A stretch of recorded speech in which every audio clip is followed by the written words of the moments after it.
Warahmatullahi wabarakatuh. Kami dari kelompok 9 akan menjelaskan tentang manajemen resiko perbankan syariah. Yang pertama, pengertian manajemen resiko.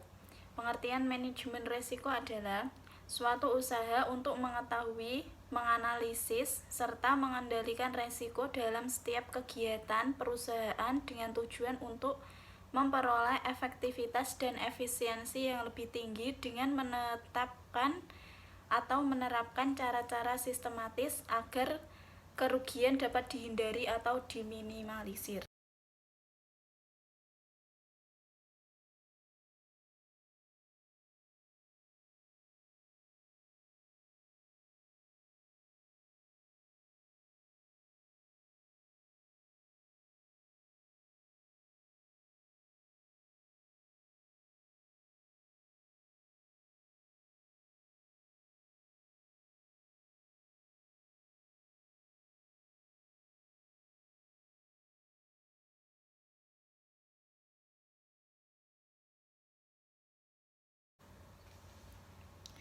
Resiko strategis dapat bersumber antara lain dari kelemahan dalam proses formulasi strategi dan ketidaktepatan dalam perumusan strategi dan sistem informasi manajemen yang kurang serta hasil analisis lingkungan baik internal maupun eksternal yang kurang memadai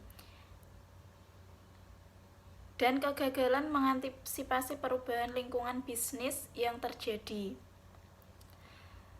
Yang selanjutnya yaitu resiko strategis umumnya timbul antara lain bank menetapkan strategi yang kurang sejalan dengan visi dan misi bank serta melakukan analisis lingkungan strategis yang tidak teknologi, perubahan kondisi ekonomi makro, dinamika kompetisi di pasar, dan perubahan kebijakan otoritas terkait yang kurang memadai atau ketidaksesuaian antara proses tersebut.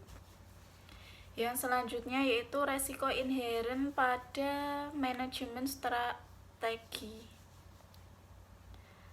Yang pertama, pengertian resiko inheren yaitu resiko yang melekat pada kegiatan bisnis bank syariah, baik yang dapat dikuantifikasikan maupun yang tidak, yang berpotensi mempengaruhi posisi keuangan bank.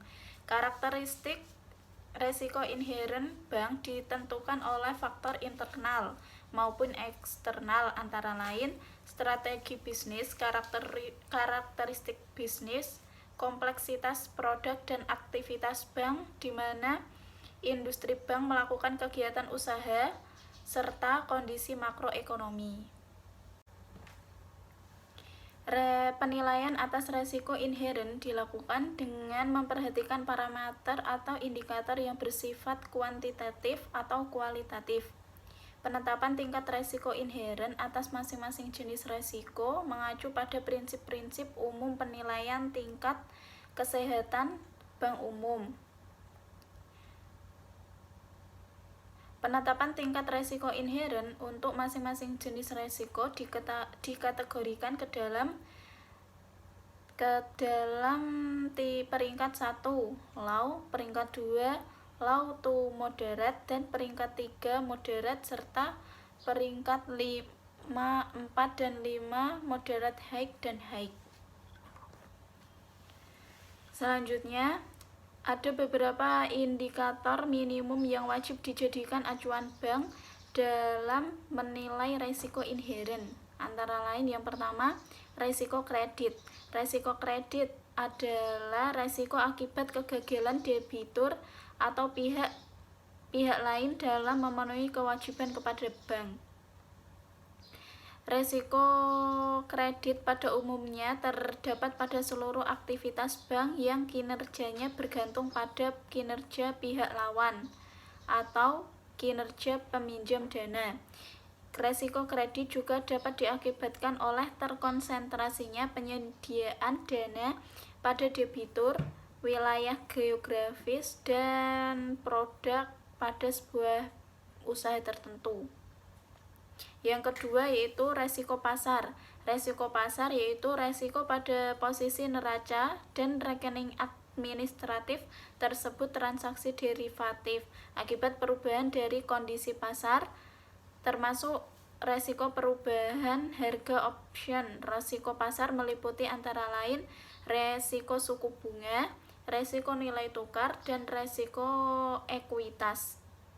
Yang ketiga yaitu resiko likuiditas. Resiko likuiditas adalah resiko akibat ketidakmampuan bank untuk memenuhi kewajiban yang telah jatuh tempo dari sumber pendanaan arus kas atau dari aset likuid berkualitas tinggi yang dapat diagunkan tanpa mengganggu aktivitas dan kondisi keuangan bank.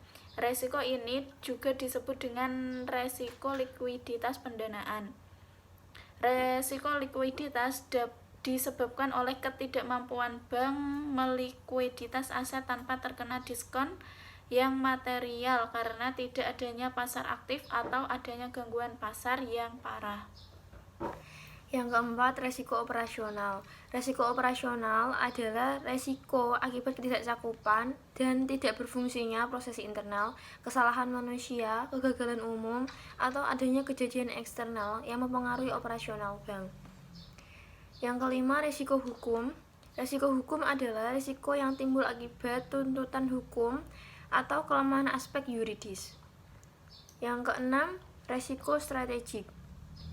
Resiko strategik adalah resiko akibat ketidakpatenan bank dalam mengambil keputusan atau pelaksanaan suatu keputusan strategik serta kegagalan dalam mengantisipasi perubahan lingkungan bisnis. Selanjutnya, penerapan manajemen resiko pada manajemen strategis. Penerapan manajemen resiko, khususnya resiko strategis bagi bank syariah, baik secara individual maupun bagi bank syariah secara konsolidasi dengan perusahaan anak, setidaknya mencakup hal-hal berikut. Pengawasan aktif Dewan Komisaris, Direksi, dan DPS Bank Syariah wajib melakukan penerapan manajemen resiko melalui pengawasan aktif Dewan Komisaris, Direksi, dan DPS dalam penanganan resiko strategis.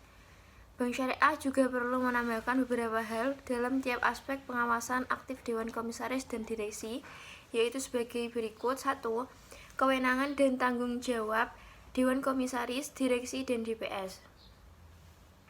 Dewan Komisaris dan Direksi harus menyetujui rencana strategi serta rencana bisnis yang mencakup sebagaimana diatur dalam ketentuan yang berlaku dan mengkomunikasikan kepada pejabat atau pegawai Bank Syariah pada setiap jenjang organisasi.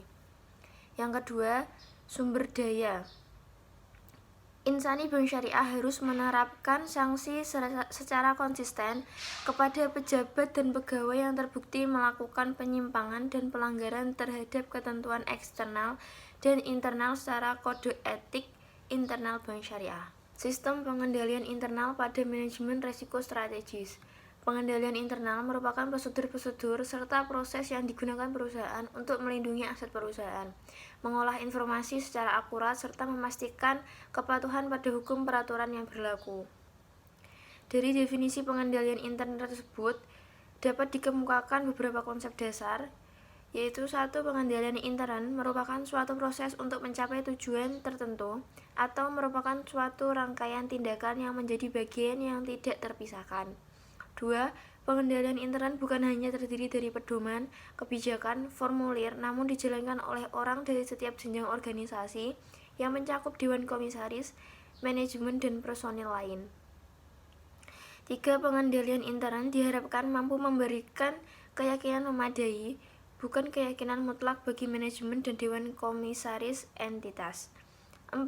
Pengendalian intern ditujukan untuk mencapai tujuan yang saling berkaitan, yaitu pelaporan keuangan, kepatuhan, dan operasi. Sistem pengendalian internal pada manajemen risiko strategis. Sistem pengendalian internal meliputi struktur organisasi, metode, dan ukuran yang diorganisasikan untuk menjaga kekayaan organisasi, mengecek ketelitian dan kehandalan data akuntansi, mendorong efisiensi untuk dipatuhinya kebijakan manajemen.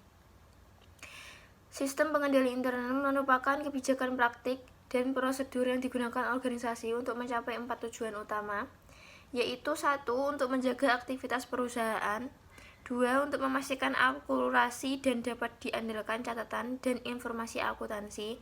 3. Untuk mempromosikan efisiensi operasi perusahaan. 4. Untuk mengukur kesesuaian kebijakan dan prosedur yang telah ditetapkan oleh manajemen. Dari tujuan tersebut, maka sistem pengendalian internal dapat dikelompokkan menjadi 2 bagian, yaitu yang pertama pengendalian internal akuntansi. Pengendalian internal akuntansi meliputi persetujuan, pemisahan antara fungsi operasi, penyimpanan, dan pencatatan serta pengawasan fisik dan kekayaan. Yang kedua, pengendalian internal administrasi. Pengendalian internal administrasi meliputi peningkatan efisiensi usaha dan mendorong dipatuhinya kebijakan pimpinan. Misalnya analisis statistik, studi waktu dan gerak, program pelatihan, dan pengendalian mutu kegiatan perusahaan. Sekian presentasi dari kami. Kurang lebihnya mohon maaf. Wassalamualaikum warahmatullahi wabarakatuh.